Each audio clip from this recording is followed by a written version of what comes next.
Bismillahirrahmanirrahim. Assalamualaikum warahmatullahi wabarakatuh. Sahabat semuanya yang dirahmati Allah, semoga kita semua selalu diberi kesehatan.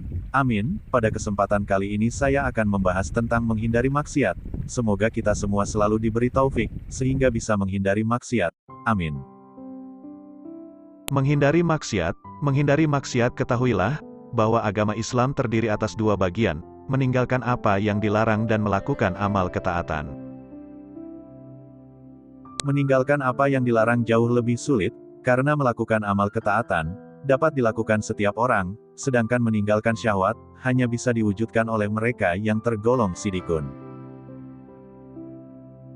Oleh karena itu, Rasulullah Shallallahu Alaihi Wasallam bersabda, orang yang berhijrah, adalah yang meninggalkan keburukan, sedangkan orang yang berjihad, adalah orang yang berjuang melawan hawa nafsunya. Ketahuilah, bahwa ketika engkau bermaksiat, sesungguhnya engkau melakukan maksiat tersebut dengan anggota badanmu, padahal ia merupakan nikmat dan amanat Allah, yang diberikan kepadamu. Mempergunakan nikmat Allah, dalam rangka bermaksiat kepadanya, adalah puncak kekufuran, dan berkhianat terhadap amanat yang dititipkan Allah kepadamu, betul-betul merupakan perbuatan yang melampaui batas. Anggota badanmu, adalah rakyat atau gembalaanmu, maka perhatikan dengan baik bagaimana kamu menggembalakan mereka. Masing-masing kalian adalah pemimpin, dan setiap pemimpin bertanggung jawab atas yang dipimpinnya.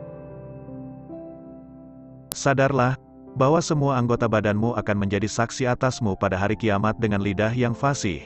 Ia akan menyingkap rahasiamu di hadapan semua makhluk. Allah Subhanahu wa Ta'ala berfirman, pada hari di mana lidah, tangan, dan kaki mereka menjadi saksi atas perbuatan yang kalian lakukan. Quran, Surat An-Nur, ayat 24. Allah Subhanahu wa Ta'ala berfirman, pada hari ini, kami tutup mulut mereka, sedangkan tangan mereka berbicara pada kami dan kaki mereka menjadi saksi atas apa yang mereka kerjakan. Quran, Surat Yasin, ayat 65. Oleh karena itu, peliharalah semua anggota badanmu dari maksiat, khususnya 7 anggota badanmu, karena neraka jahanam memiliki 7 pintu. Masing-masing mereka mempunyai bagian tersendiri. Yang masuk ke dalam pintu-pintu neraka jahanam itu, adalah mereka yang bermaksiat kepada Allah Subhanahu wa Ta'ala, dengan 7 anggota badan tersebut, yaitu mata, telinga, lidah, perut, kemaluan, tangan, dan kaki. Mata diciptakan agar bisa memberi petunjuk padamu di waktu gelap, agar bisa kau pergunakan pada saat diperlukan, agar dengannya engkau melihat semua keajaiban langit dan bumi, dan agar engkau bisa mengambil pelajaran dari tanda-tanda kekuasaannya. Maka dari itu, peliharalah matamu itu dari 4 hal, melihat yang bukan mahramnya, melihat gambar bagus dengar syahwat, melihat seorang muslim dengan pandangan meremehkan, serta melihat aib seorang muslim. Adapun telinga, maka peliharalah ia agar tidak mendengar bitah, gibah, perkataan keji, takut pada kebatilan, atau kejelekan orang. Telinga tersebut diciptakan untukmu agar engkau bisa mendengar kalam Allah Subhanahu wa Ta'ala, sunnah Rasulullah Shallallahu Alaihi Wasallam, dan kata hikmah para wali, serta agar engkau bisa mempergunakannya untuk bisa menggapai surga yang penuh kenikmatan, kekal abadi di sisi Tuhan penguasa alam semesta. Jika engkau mempergunakan telinga tersebut pada sesuatu yang dibenci, ia akan menjadi beban atau musuh bagimu. Begitu pula ia akan berbalik arah dari yang seharusnya bisa mengantarkanmu menuju kesuksesan, menjadi mengantarkanmu menuju kehancuran. Ini benar-benar merupakan kerugian. Jangan engkau mengira bahwa dosanya hanya dibebankan kepada si pembicara, sedangkan si pendengar terbebas dari dosa. Karena, dalam riwayat disebutkan, pendengar adalah sekutu bagi yang berbicara. Ia adalah salah satu pihak dari 2 orang yang sedang bergibah bergunjing.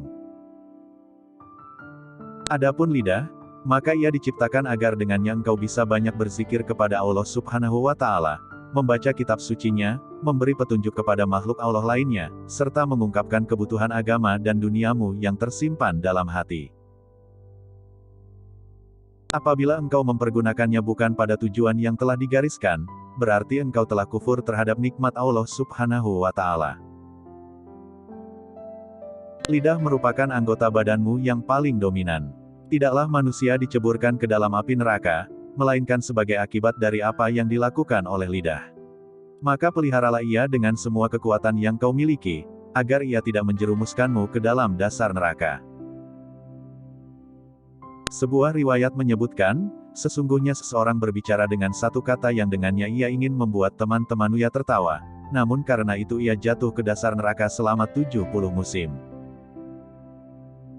Dalam riwayat lain disebutkan bahwa ada seorang syahid yang terbunuh di dalam peperangan pada masa Rasulullah Shallallahu Alaihi Wasallam. Lalu seseorang berkata, selamat baginya yang telah memperoleh surga. Tapi Rasul Shallallahu Alaihi Wasallam kemudian bersabda, dari mana engkau tahu? Barangkali ia pernah mengatakan sesuatu yang tak berguna, dan bakil terhadap sesuatu yang takkan pernah mencukupinya. Maka, peliharalah lidahmu dari 8 perkara. Pertama, berdusta. Jagalah lidahmu agar jangan sampai berdusta, baik dalam keadaan yang serius maupun bercanda. Jangan kau biasakan dirimu berdusta dalam canda, karena hal itu akan mendorongmu untuk berdusta dalam hal yang bersifat serius. Berdusta termasuk induk dosa-dosa besar. Kemudian, jika engkau dikenal mempunyai sifat seperti itu pendusta, maka orang tak akan percaya pada perkataanmu, dan untuk selanjutnya engkau akan hina dan dipandang sebelah mata. Apabila engkau ingin mengetahui busuknya perkataan dusta yang ada pada dirimu, maka lihatlah perkataan dusta yang dilakukan orang lain serta bagaimana engkau membenci, meremehkan, dan tidak menyukainya. Lakukanlah hal semacam itu pada semua aib dirimu. Sesungguhnya engkau tidak mengetahui aibmu lewat dirimu sendiri, tapi lewat orang lain. Apa yang kau benci dari orang lain, pasti juga orang lain membencinya darimu. Oleh karenanya, jangan kau biarkan hal itu ada pada dirimu.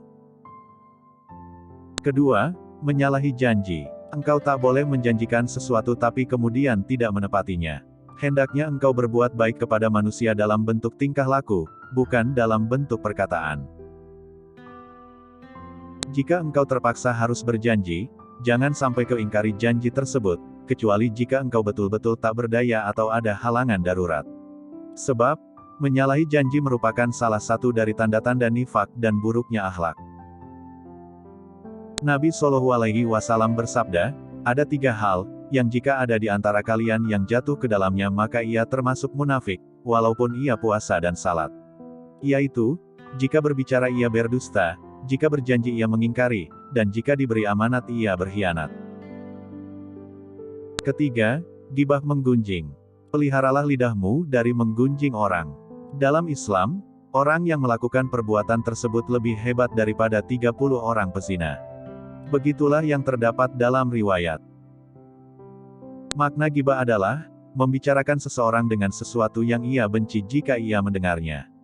Jika hal itu engkau lakukan, maka engkau adalah orang yang telah melakukan gibah dan aniaya, walaupun engkau berkata benar. Hindarilah untuk menggunjing secara halus. Yaitu, misalnya, engkau nyatakan maksudmu secara tidak langsung dengan berkata, semoga Allah memperbaiki orang itu. Sungguh tindakannya sangat buruk padaku.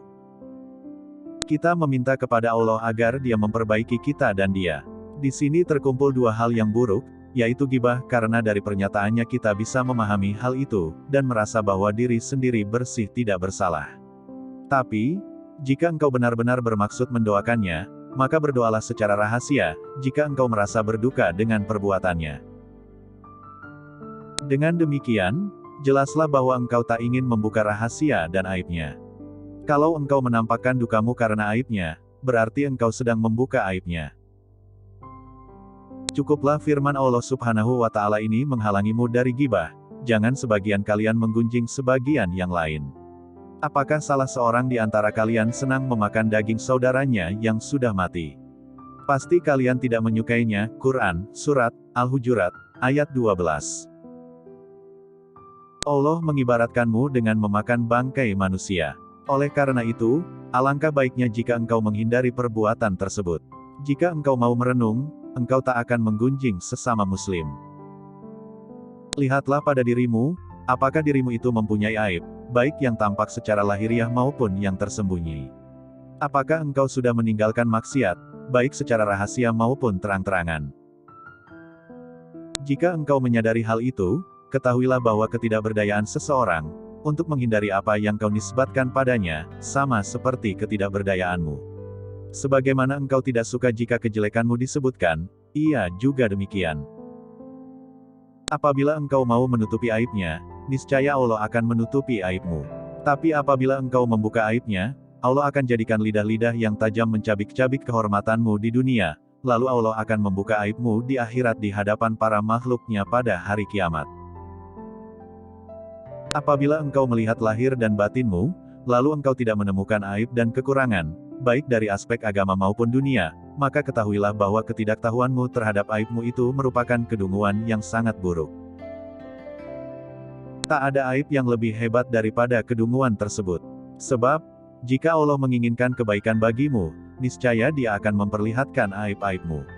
Tapi, apabila engkau melihat dirimu dengan pandangan ridha, hal itu merupakan puncak kebodohan. Selanjutnya, jika sangkaanmu memang benar, bersyukurlah pada Allah Subhanahu wa Ta'ala. Jangan malah engkau rusak dengan mencela dan menghancurkan kehormatan mereka. Sebab, hal itu merupakan aib yang paling besar. Keempat, mendebat orang. Karena, dengan mendebat, kita telah menyakiti, menganggap bodoh, dan mencela orang yang kita debat. Selain itu, kita menjadi berbangga diri serta merasa lebih pandai dan berilmu.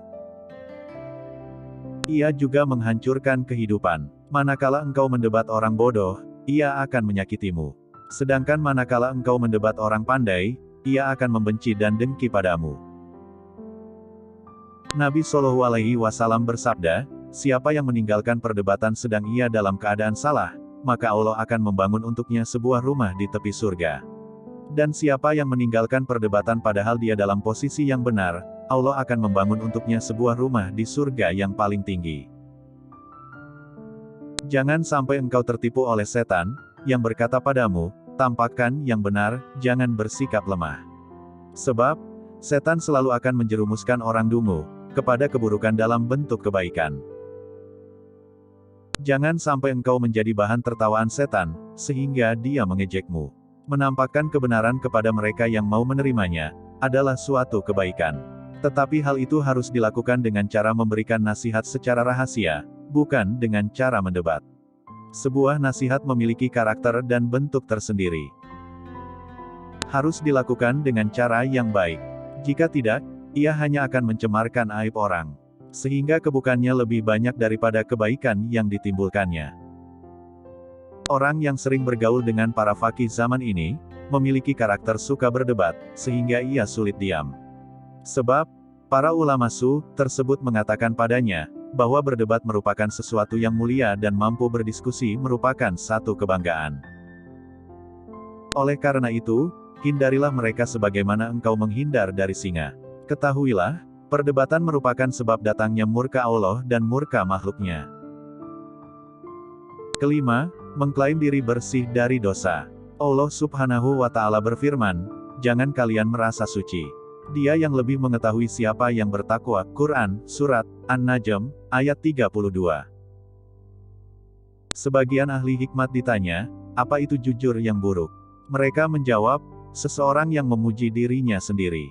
Janganlah engkau terbiasa demikian. Ketahuilah bahwa hal itu akan mengurangi kehormatanmu di mata manusia, dan mengakibatkan datangnya murka Allah Subhanahu wa Ta'ala. Jika engkau ingin membuktikan bahwa membanggakan diri tak membuat manusia bertambah hormat padamu, lihatlah pada para kerabatmu manakala mereka membanggakan kemuliaan, kedudukan, dan harta mereka sendiri, bagaimana hatimu membenci mereka dan muak atas tabiat mereka. Lalu engkau mencela mereka di belakang mereka. Jadi sadarlah bahwa mereka juga bersikap demikian ketika engkau mulai membanggakan diri. Di dalam hatinya, mereka mencelamu, dan hal itu akan mereka ungkapkan ketika mereka tidak berada di hadapanmu. Keenam, mencela. Jangan sampai engkau mencela ciptaan Allah Subhanahu wa Ta'ala, baik itu hewan, makanan, ataupun manusia. Janganlah engkau dengan mudah memastikan seseorang yang menghadap kiblat sebagai kafir, atau munafik. Karena, yang mengetahui semua rahasia hanyalah Allah Subhanahu wa Ta'ala. Oleh karena itu, jangan mencampuri urusan antara hamba dan Allah Subhanahu wa Ta'ala. Ketahuilah bahwa pada hari kiamat, engkau tak akan ditanya, mengapa engkau tidak mencela si fulan? Mengapa engkau mendiamkannya? Bahkan, walaupun engkau tidak mencela iblis sepanjang hidupmu, dan engkau melupakannya, engkau tetap tak akan ditanya tentang hal itu, serta tak akan dituntut karenanya pada hari kiamat.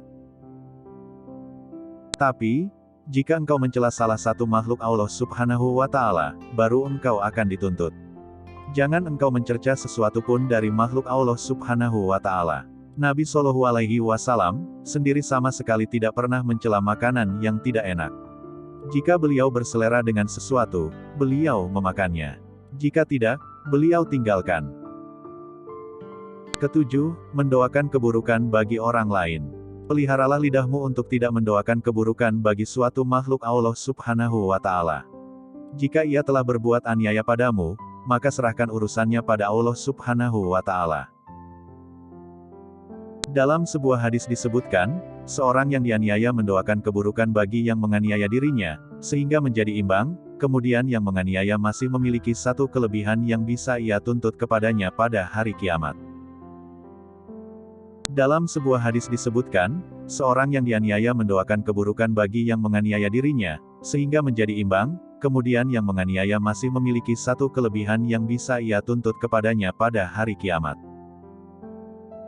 Sebagian orang terus mendoakan keburukan bagi Hajjaj, sehingga sebagian salaf berkata, Allah menghukum orang-orang yang telah mencela Hajjaj untuknya, sebagaimana Allah menghukum Hajjaj untuk orang yang telah ia aniaya.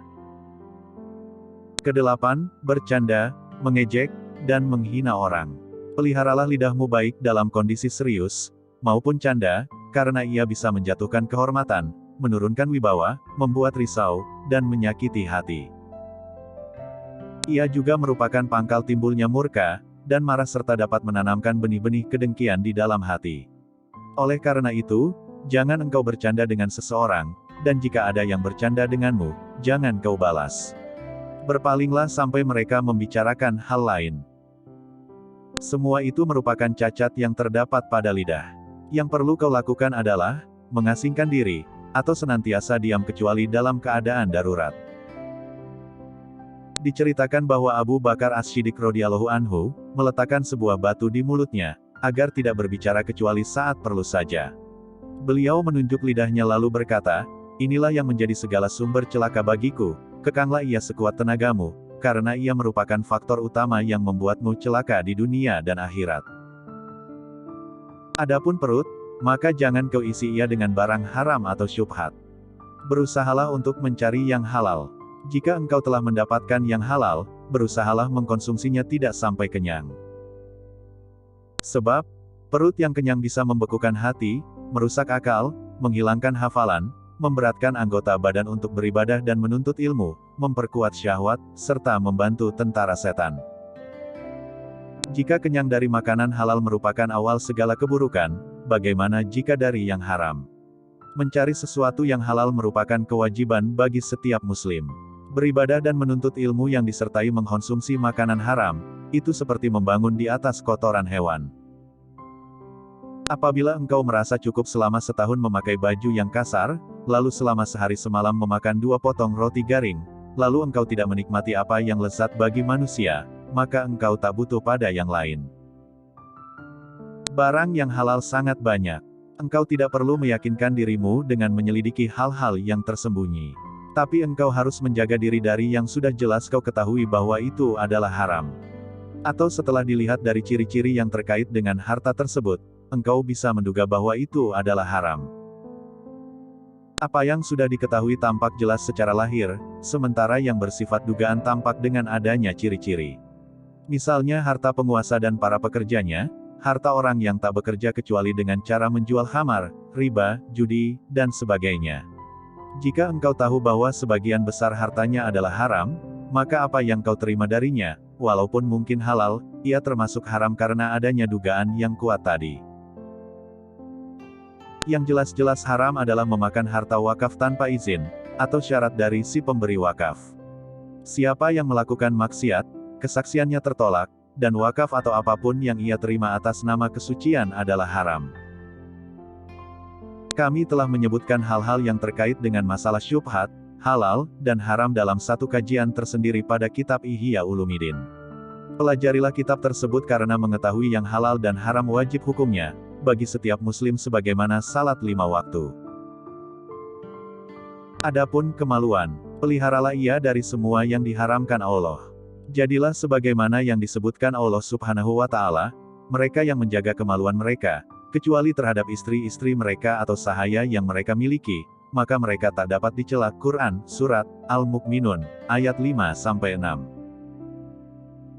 Engkau baru bisa menjaga kemaluan dengan menjaga pandangan mata, menjaga hati untuk tidak merenungkannya, serta menjaga perut dari yang syubhat dan dari rasa kenyang, karena semua itu merupakan penggerak dan tempat tumbuhnya syahwat.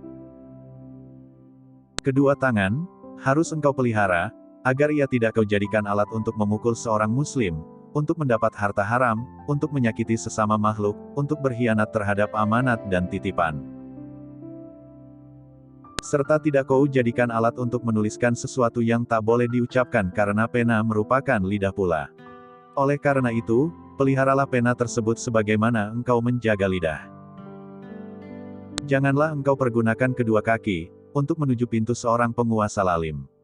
Sebab, berjalan menuju para penguasa lalim, tanpa ada keperluan, merupakan maksiat yang besar, karena berarti ia bersikap tawadu dan memuliakan mereka yang telah berbuat lalim. Allah Subhanahu wa Ta'ala telah memerintahkan kita untuk berpaling dari mereka dalam firman-Nya yang berbunyi, "Janganlah kalian condong kepada mereka yang telah berbuat lalim, niscaya kalian tersentuh api neraka dan kalian tidak mempunyai penolong selain Allah." Lalu kalian tidak ditolong. Quran Surat Hud, ayat 113. Jika engkau pergi menemui mereka untuk mendapatkan harta, berarti engkau berusaha meraih sesuatu yang haram. Nabi Shallallahu Alaihi Wasallam bersabda, siapa yang bersikap merendah kepada orang kaya, maka sepertiga agamanya telah hilang. Ini terhadap orang kaya yang saleh, lalu bagaimana merendah terhadap orang kaya yang lalim? Ringkasnya, ketika engkau bergerak dan diam dengan anggota badanmu, itu semua merupakan nikmat Allah Subhanahu wa Ta'ala. Maka dari itu, janganlah engkau menggerakkan anggota badanmu dalam rangka maksiat kepada Allah. Tetapi pergunakanlah untuk taat kepadanya. Ketahuilah, jika engkau tak patuh, maka bencananya akan kembali padamu, sementara jika kamu mau menanam, maka buahnya akan menjadi milikmu. Adapun Allah, Dia tak butuh padamu dan tak butuh pada amal perbuatanmu. Setiap jiwa tergantung pada amal perbuatannya. Jangan sampai engkau berkata, Allah Maha Pemurah dan Maha Penyayang. Dia Maha mengampuni dosa mereka yang bermaksiat. Ini merupakan ungkapan yang benar tapi ditujukan pada sesuatu yang batil. Orang yang mengucapkannya termasuk dungu seperti kata Rasul Shallallahu Alaihi Wasallam, orang yang cerdik adalah yang bisa menundukkan hawa nafsunya dan beramal untuk hari sesudah mati. Sedangkan orang yang dungu adalah yang mengikuti hawa nafsunya dan berangan-angan kepada Allah. Ketahuilah bahwa ucapanmu itu, seperti ucapan seseorang yang ingin menjadi faqih dalam ilmu agama tanpa mau belajar. Tapi justru sibuk dengan sesuatu yang batil, lalu berkata, Allah Maha Pemurah dan Maha Penyayang. Dia Maha berkuasa untuk mencurahkan ke dalam hatiku berbagai ilmu, yang Dia tanamkan di hati para nabi dan walinya tanpa usaha dan belajar. Itu seperti ucapan orang yang menginginkan harta, tapi tak mau menanam, berdagang, atau berusaha, kemudian berujar, Allah Maha Pemurah. Dia memiliki kekayaan langit dan bumi. Dia Maha berkuasa untuk memberikan kepadaku sebagian dari khazanah kekayaannya, sehingga aku tak perlu bekerja. Hal itu telah Dia lakukan kepada para hambanya. Jika engkau mendengar ucapan kedua orang di atas, engkau pasti menganggap kedua orang itu bodoh, dan engkau pasti mengejeknya, walaupun sifat pemurah dan kuasa Allah yang ia sebutkan benar. Demikian pula, orang-orang yang alim dalam bidang-bidang agama, akan menertawakanmu jika engkau menuntut ampunan tanpa ada usaha. Allah Subhanahu wa Ta'ala berfirman, bagi manusia apa yang ia usahakan. Quran, Surat An-Najm, ayat 39. Kalian dibalas sesuai dengan amal perbuatan kalian. Quran, Surat At-Tar, ayat 16. Orang-orang abrar, berbuat baik, berada dalam kenikmatan sedangkan mereka yang selalu berbuat dosa berada di neraka jahim. Quran, Surat Al-Infitar, ayat 13 sampai ayat 14. Apabila engkau tetap menuntut ilmu dan mencari harta dengan bersandar pada kemurahannya serta terus membekali diri untuk akhirat, maka Tuhan pemelihara dunia dan akhirat adalah satu. Dia Maha Pemurah dan Penyayang baik di dunia maupun di akhirat. Ketaatanmu tidak membuatnya bertambah pemurah. Hanya saja, kemurahannya adalah Dia memudahkan jalan menuju negeri kenikmatan yang abadi, dan kekal dengan senantiasa sabar dalam meninggalkan syahwat, selama beberapa saat. Ini merupakan puncak kemurahan. Jangan engkau rusak dirimu dengan ajaran jahat para pengangguran. Ikutilah para nabi dan orang-orang saleh. Jangan engkau terlalu berharap bisa memanen sesuatu yang tak kau tanam. Sedangkan orang yang berpuasa, salat, berjihad, serta bertakwa, semoga ia diampuni. Ini adalah beberapa hal yang patut dipelihara oleh anggota badanmu.